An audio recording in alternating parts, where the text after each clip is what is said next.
LOC पर बारूदी सुरंग में विस्फोट हुआ है। विस्फोट में एक जवान शहीद हो गया है। विस्फोट में हवलदार सुभाष के शहीद होने की खबर सामने आ रही है।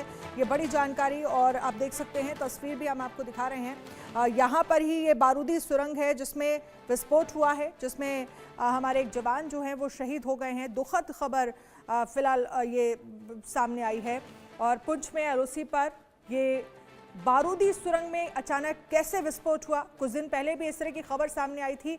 और ये कहा जाता है कि कभी कभी घुसपैठ की कोशिश जो है वो आतंकवादी करते हैं, जिसके बाद ध्यान भटकाने की, जो सुरक्षा बल वहां पर तैनात किए जाते हैं उनका ध्यान भटकाने की कोशिश होती है, जो ये विस्फोट किया जाता है।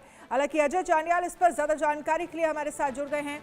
अजय, क्या जानकारी है, विस्फोट के पीछे की क्या वजह सामने आई है, और एक जवान के शहीद होने की भी खबर है? देखिए, बिल्कुल मैं आपको बता दूं कि सेना के एक जवान की शहादत जो है इस घटना में हुई है। दरअसल ये फॉरवर्ड इलाका रहता है लाइन ऑफ कंट्रोल का, जहां पर आतंकी कई बार घुसपैठ करने की कोशिश करते हैं।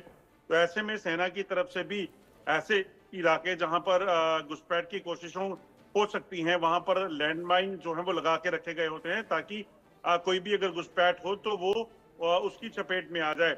तो आज सेना के एक जवान जो है जिनका नाम बी सुबई पुनकंत नाम है, और वो दरअसल फॉरवर्ड इलाके में अपनी ड्यूटी पे थे, और उसी दौरान जो है उनका पैर एक बारूदी सुरंग जो होती है, माइन जो होता है लैंडमाइन, उस पर आया, जिसमें वो गंभीर रूप से घायल हो गए। सेना की तरफ से तुरंत इनको जो है इवैक्यूएट करके अस्पताल पहुंचाया गया, मगर तब तक देर हो चुकी थी, और इस वाकया में, इस घटना में जो है उनकी शहादत हो गई है। ये माइन जो है वो अपनी तरफ से, सेना की तरफ से जो एंटी इन्फिल्ट्रेशन ग्रिड रहती है उसमें लगाया गया था, या फिर दुश्मन ने कोई माइन लगाया था, इस चीज पर जो है वो जांच होगी। मगर अभी तक के जो वाकया है उसमें सेना के एक जवान की जो है वो शहादत हो गई है, और तुरंत जो है इस घटना के बाद उस पूरे इलाके में अलर्ट भी किया गया है। आपने सही कहा, पिछले कुछ समय में देखें तो ये दूसरी घटना है जिसमें माइन ब्लास्ट में कोई नुकसान जो है वो सुरक्षा बलों को उठाना पड़ा हो। मगर लगातार बॉर्डर पर कई तरह की चुनौतियां सुरक्षा बलों के लिए रहती हैं, क्योंकि घुसपैठ की आशंका लगातार बनी हुई है। भारी सर्दी का मौसम है, और इस सर्दी के मौसम में घने जंगलों के भीतर आतंकी घुसपैठ के प्रयास कर सकते हैं। तो ऐसे में सेना के जवान जो है किसी भी पल लाइन ऑफ कंट्रोल के इलाके को खाली नहीं छोड़ सकते। वहां पर राउंड द क्लॉक जो है विजिलेंट रहते हैं, और पेट्रोलिंग को सुनिश्चित करते हैं, और उसी दौरान जो है ये घटना जो है वो बरपाई है वहां पे। लेकिन अजय, सवाल ये है कि जो माइंस दुश्मनों के लिए बिछाई गई हैं, इससे पहले भी कुछ दिन पहले भी खबर सामने आई थी जिसमें भी एक शहादत हुई थी।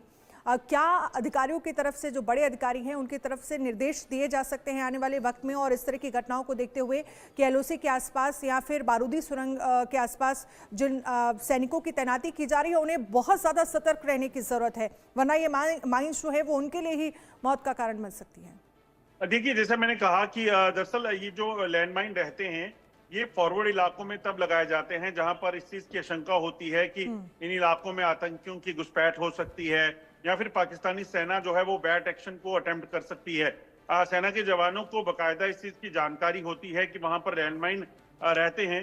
मगर जैसा मैंने कहा कि जब अब ये जो ब्लास्ट हो चुका है, एक शहादत हो चुकी है, इसमें एक चीज की जांच होगी कि आखिरकार ये माइन क्या अपनी तरफ से एंटी इन्फिल्ट्रेशन ग्रिड जो थी उसको इन्फिल्ट्रेशन को रोकने के लिए लगाया गया था, या फिर कई बार दुश्मन, क्योंकि फॉरवर्ड इलाका जो होता है वहां पे कोई तारबंदी नहीं रहती, और सामने पाकिस्तानी सेना रहती है, आतंकी होते हैं उनके साथ, कि उनकी तरफ से कोई माइन लगाया गया था।